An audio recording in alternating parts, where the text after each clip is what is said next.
नमस्ते, अभिवादन आपका इनोसेंट इन्वेस्टर के इस नए वीडियो में आपके लिए डिस्क्लेमर्स के बाद बात करेंगे यस बैंक की। यस बैंक में आज नीचे से एक बढ़िया अपटिक आई और ये अपटिक सस्टेन नहीं कर पाई ऊपरी लेवल पर, और ऊपर से अगर आप देखोगे यस बैंक जो है वो क्लोज टू 3.5% डाउन चला गया और यहाँ पर कुछ लोगों को ट्रैप किया गया है, उसको हम समझने की कोशिश करेंगे। बात करेंगे कुछ बैंकिंग स्टॉक्स की जो सरकारी बैंकों में अपर सर्किट लग रहा है और प्राइवेट बैंक्स डाउन जा रहे हैं, इसको भी समझने की कोशिश करेंगे। ओवरऑल सिनारियो समझेंगे। हम पहले यस बैंक की बात कर लेते हैं। यस बैंक में आपको मैं वो ट्रैप दिखाना चाहता हूँ जिसमें रिटेल इन्वेस्टर को फंसाया जाता है, और मैं यही चाहता हूँ कि आप सब इस चीज़ को सीख जाओ और समझ जाओ, जिससे कि आप कम से कम अगर वहाँ पर सेल नहीं करते हो तो कम से कम मतलब किसी के जाल में नहीं फंसोगे, आप बाई नहीं करोगे। ठीक है, बहुत ध्यान से देखिएगा। आज जब स्टॉक खुला था नीचे था, ठीक है, मतलब खुलने के बाद स्टॉक नीचे जाता है, ठीक, नीचे गया, उसके बाद क्या हुआ है, बढ़िया अपटिक धीरे धीरे करके चालू हुई। आप देख लीजिए विदाउट एनी वॉल्यूम यहाँ पर अपटिक चालू हुई है, और मैं इसको एक बार के लिए फिर से दिखाना चाहूँगा। देख सकते हो बाजार गिरी और धीरे धीरे यहाँ पर एक्यूमुलेशन हो गया। इसका मतलब क्या है कि पहले से जिनको एक्यूमुलेट मतलब स्टॉक खरीदना था वो लेते जा रहे थे, क्योंकि स्टॉक एक रेंज में था और डाउन ट्रेंड में था, यानी कि स्टॉक लगातार सस्ता अवेलेबल था जिनको खरीदना था। बात को समझा कीजिए, और अगर आपको 4 से 5% का गेन मिल जाता है सामने वाले को बेवकूफ़ बना करके, तो वो बेस्ट के सिनारी हो जाता है। कैसे समझेंगे आप, धीरे धीरे करके 15 रुपये 70 पैसे से ये स्टॉक भाग जाता है, काफ़ी ऊपर जाता है, यानी कि 1% डाउन से 5% अप तक, 6% के बीच में उनको कितना लेना है, 4 से 5%। मैंने आपको समझाया, और ये चीज़ हमको कहाँ से समझ में आएगी, इस वाली वॉल्यूम की कैंडल से। आप ये वाली कैंडल देख रहे हो, मतलब ये जो हाईएस्ट बना है क्लोजिंग यहाँ नहीं, ये वाली कैंडल पे जो हाईएस्ट बना है उसको हम समझने की कोशिश करेंगे। तो सबसे पहली जो चीज़ है उसको बहुत ध्यान से आप देखिएगा। ये कैंडल, ये वाली विक देख रहे हैं आप इतनी बड़ी, और ये चीज़ मैंने आपको कई बार समझाई हुई है कि अगर आपको एक नेगेटिव कैंडल मिलती है विथ वेरी हाई वॉल्यूम, मतलब आप समझ रहे हो, प्राइस नीचे से ऊपर आ रहा हो और एक हमको नेगेटिव कैंडल, और ये नेगेटिव कैंडल मानी जाती है बिग बड़ी, बहुत बड़ी और बॉडी उससे छोटी, तो ठीक है, आपने ये चीज़ देखी। इसका मतलब क्या है कि जो लोग यहाँ तक स्टॉक का प्राइस लेकर आए वो अब सेल करके भाग जा रहे हैं। अगर यही कैंडल नेगेटिव बन जाती तो हो सकता है बहुत से लोग समझ गए होते कि अरे ये तो गड़बड़ हो गया। फिर अगली कैंडल नेगेटिव बनती है और वहाँ पर भी वॉल्यूम सेकंड हाईएस्ट होता है, इस रेंज का मैं बता रहा हूँ। आप देख लीजिए यहाँ पर भी सेलिंग लगातार जारी होती है, उसके बाद ये बन जाता है एक टॉप।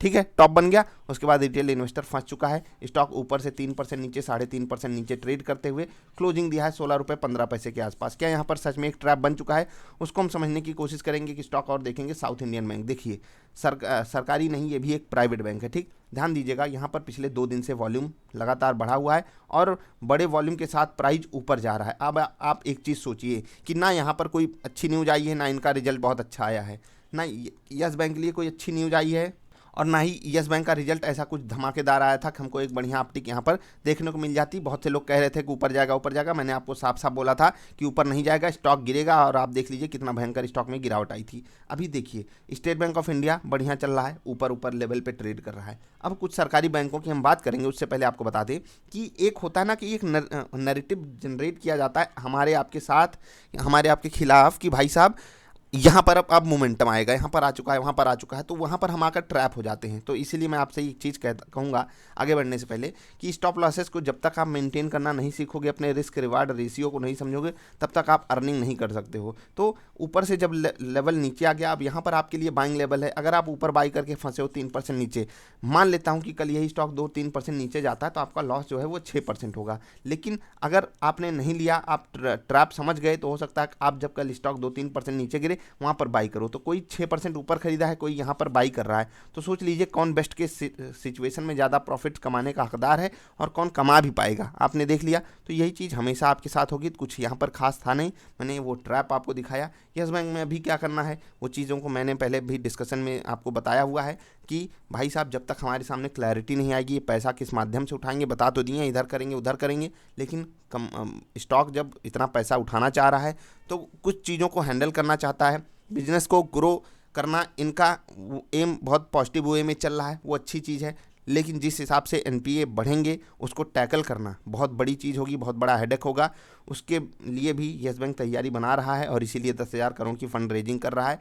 तो लॉन्ग टर्म के लिए अभी तक हमको पॉजिटिविटी ही दिखाई दे रही है, लॉन्ग टर्म में कोई दिक्कत नहीं है। शॉर्ट टर्म में दिक्कतें हैं, वो चीज़ मैंने पुरानी वीडियोज़ में एक्सप्लेन की हुई हैं, उसको जरूर देखिएगा, एक इंडेप्थ एनालिसिस वाली वीडियो आएगी। अब आप देखिए, आज कोटक महिंद्रा बैंक, बड़े बड़े बैंक गिर रहे थे, एचडीएफसी बैंक गिर रहा है, आईसीआईसीआई बैंक गिर रहा है, ठीक है, लेकिन येस बैंक ऊपर जा रहा है, साउथ इंडियन बैंक ऊपर जा रहा है। क्यों जा रहा है, मैंने आपको समझाने की कोशिश की। ट्रैप किया जाता है हम सबको। अभी एक चीज़ और बता देता हूँ कि एक कहावत है, सर मुंडाते ही ओले पड़े, मतलब कि ये भाई साहब अपना घर है, इससे बाहर आप निकले और तुरंत ओले पड़ने लगे। आप मतलब सर भी मुंडा लिए थे और ऊपर से ओले भी पड़ने लगे आपके ऊपर। तो ये चीज़ कहानी बन जाती है कैसी, येस बैंक की। भाई साहब जब हम चलने के लिए भी तैयार हुए तो बाजार गिर गई। आपने देखा होगा आज बाजार में गिरावट आ गई क्लोज टू 0.25% के आसपास की। तो इसीलिए यहाँ पर भी प्रॉफिट बुकिंग आई है, अदरवाइज प्रॉफिट बुकिंग इतनी बड़ी नहीं आ जाती। आप समझ सकते हो कि रिटेल इन्वेस्टर खरीदारी करता है और सर्किट लिमिट भी चेंज हुई है, तो थोड़ा सा यहाँ पर आपको डबल अलर्ट मोड में रहना। विदाउट स्टॉप लॉस आपको बाइंग एंट्री नहीं लेनी है, याद रखिएगा। अब बात करते हैं थोड़ा सा, जो 20% का अपर सर्किट मार रहे हैं, क्या इनकी रुकेगी अपर सर्किट? जी हाँ, अब यहाँ पर सर्किट लिमिट चेंज होकर 10% हो जाएगी और जब 10% हो जाएगी तो वहाँ पर यहाँ पर मतलब इन स्टॉक्स में भी ट्रैप कर लेना हम आपको आसान हो जाएगा। रिटेल इन्वेस्टर को यहाँ पर भी अब सावधान हो जाना चाहिए। साउथ इंडियन बैंक की बात मैंने इसलिए की क्योंकि ये भी एक कमज़ोर प्राइवेट बैंक है। इसकी तुलना आप येस बैंक से कर सकते हो एक बार के लिए, क्योंकि यहाँ पर भी एनपीए वगैरह का चक्कर थोड़ा सा हायर नोट पे है। तो इसी कारण स्टॉक भी ये 8-9 रुपये पे ट्रेड कर रहा है। यहाँ पर क्या करना है, आप देखिए 2 दिन से लगातार बड़ा वॉल्यूम हो रहा है, इवन आज कल से भी ज़्यादा वॉल्यूम बड़ा हुआ है। येस बैंक में आप देखोगे कि पिछले 4-5 दिन से धीरे धीरे वॉल्यूम बढ़ रहा था। इसका मतलब क्या है, एक्यूमुलेशन धीरे धीरे चालू हो रही थी, यानी कि लोग खरीद रहे थे और आज माल बेचकर भागे हैं। अब कल अगर येस बैंक को ऊपर जाना है तो किसी बड़े प्लेयर को माल पसंद आना चाहिए। अगर बाजार कल भी नेगेटिव होती है तो येस बैंक में गिरावट आना बिल्कुल तय है।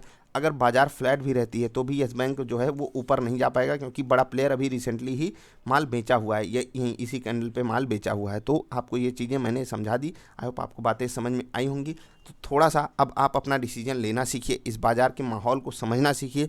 वही चीज़ मैं हमेशा आपको कहता हूँ, जब तक आप चीज़ों को समझोगे नहीं वो चीज़ आपके फेवर में कभी जा ही नहीं सकती। अगर आप तुक्का लगाओगे और आप सोचोगे कि स्टॉक अभी ऊपर जा रहा है अब मैं ख़रीद लेता हूँ, आप 2%, 3%, 4% ऊपर जाकर खरीदोगे और वहीं पर बड़ा प्लेयर आपको माल थमाकर चला जाएगा, वो बाहर निकल जाएगा। और आपको पता होना चाहिए कि जब एक आप बड़ी वैल्यू लेते हो और उस पर जब 5-10% कैलकुलेट करते हो तो वो वैल्यू बहुत बड़ी आती है। हम आपके लिए 5-10 लाख पे 5% की कोई वैल्यू नहीं दिखाई देती आपको, लेकिन जब यही वैल्यू एक बड़े नंबर्स में होती है तो वो 5-10% की वैल्यू बहुत बड़ी होती है। और अगर सामने वाले रिटेल इन्वेस्टर को हम बेवकूफ़ बनाकर इतना कमा ले रहे हैं, तो आज येस बैंक है, कल स्टेट बैंक ऑफ इंडिया होगा, परसों कोई और स्टॉक होगा। तो ये सारी चीज़ें चलती रहती हैं। उस षड्यंत्र के खिलाफ मैं आपको अलर्ट करने की कोशिश करता हूँ, आप भी थोड़ा सा अलर्ट मोड में रहा कीजिए। मैं आपके स्टॉक को भला बुरा नहीं कहता जो आप लोग आकर नीचे कुछ इधर उधर का लिखने लगते हो, सच्चाई बताता हूँ। और इस बाज़ार में प्राइस कहाँ जाएगा वो डिपेंड करता है बायर्स और सेलर्स पे। बायर और सेलर हमारे आपके अंडर कंट्रोल में नहीं है, समझ रहे हो बात। तो हम इसका सीधा मतलब ये है कि हम में से कोई भी ये डिसाइड नहीं कर सकता प्राइस किधर जाएगा। हम एक प्रोबेबिलिटी पे काम करते हैं, वही चीज़ मैं आपको सिखाने की कोशिश करता हूँ। बाकी बाजार सबकी भगवान है, वो तो आप जानते ही हो। तो बस यही थी वीडियो, मैंने आपको चीज़ें समझाई। बड़े प्राइवेट बैंकों में गिरावट आ रही है, कमज़ोर प्राइवेट बैंक ऊपर जा रहे हैं, सरकारी में जो कमज़ोर बैंक हैं वो भी देख रहे हैं कि 20% का अपर सर्किट मार रहे हैं, रुकने का नाम नहीं है। Central bank, Indian overseas bank, bank of Maharashtra वगैरह 3 दिन में 60% भाग चुके हैं, जो कि बहुत बहुत बहुत बड़ा नंबर होता है सच में। ये है स्टॉक मार्केट की खूबी। ये खूबी और कहीं मिलेगी, कहीं नहीं मिलेगी। यही होता है डिमांड एंड सप्लाई का खेल। अभी के लिए इतना ही। वीडियो पसंद आई तो लाइक कर देना। मिलेंगे फिर से, तब तक के लिए बाय।